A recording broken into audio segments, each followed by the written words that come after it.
सुखदेव जी बोले कि हे राजन परीक्षित, मथुरा में पहुंचे हैं और भगवान कन्हैया ने देखा कि मथुरा बहुत सुंदर सजी हुई थी।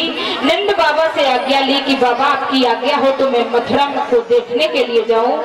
आज बाबा से आज्ञा पाकर के सब ग्वाला और बलदाऊ जी मथुरा में पहुंचे हैं। तो सर्वप्रथम मथुरा का धोबी मिला है। धोबी मिला है तो भगवान कन्हैया कहने लगे, हे धोबी भैया, मैं मामा कंस का भानेज हूँ।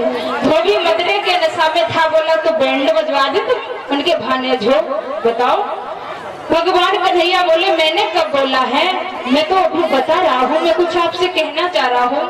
देखिए, मैं ब्रज की ग्वाला हूँ और मामा के इतने बड़े आयोजन में आया हूँ। उस आयोजन के लायक मेरे वस्त्र नहीं हैं। आप मुझे एक दिन के लिए ये वस्त्र किराए पर दे सकते हैं। वो भी मदरा के नशा में था, इसे पता ही नहीं था कि मैं बोल क्या रहा हूँ। ये बोला कि अच्छा, किसी ने सही कहा है कि वृंदावन वालों को बच्चे पैदा करने में अच्छा लगता है, लेकिन वस्त्रों का कोई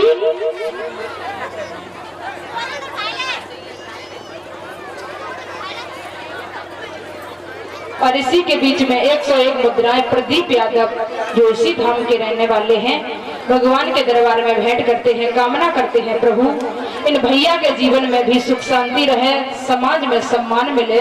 बोलिए वृंदावन बिहारी लाल की। आज धोबी अब शब्द कह रहा था, भगवान को गुस्सा आया, उसी समय पर एक खींच के तमस्या मारा और धोबी का वहीं पर प्राणांत हो गया। धोबी इस दुनिया को छोड़ के चला गया।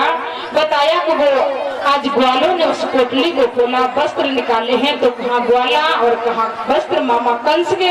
बैठे कहते हैं कि पाजामा पहना तो सर के ऊपर गया, कुर्ता पहना तो नीचे पोछा लगाने लगा।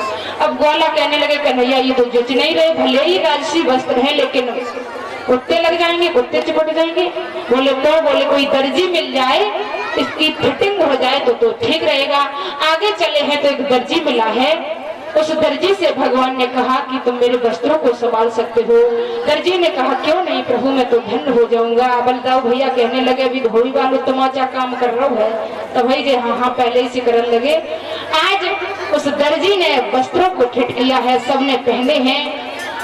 थोड़े और आगे बढ़े तो बलदाऊ ने कहा, बलदाऊ से दामा ने कहा कि अब तो वस्त्र भी अच्छे हो गए, केवल एक कमी है, कहीं माली मिल जाता तो फूलों की माला और गले में पड़ जाती। आगे चले तो मथुरा का माली मिला। आज उसने प्रभु को देखा, चरणों पे गिर पड़ा, कहा धन्य है प्रभु, और आपकी आज्ञा हो तो मैं आपको पुष्पों का हार पहना सकता हूँ। उसी समय पर आज उस माली ने प्रभु को फूलों के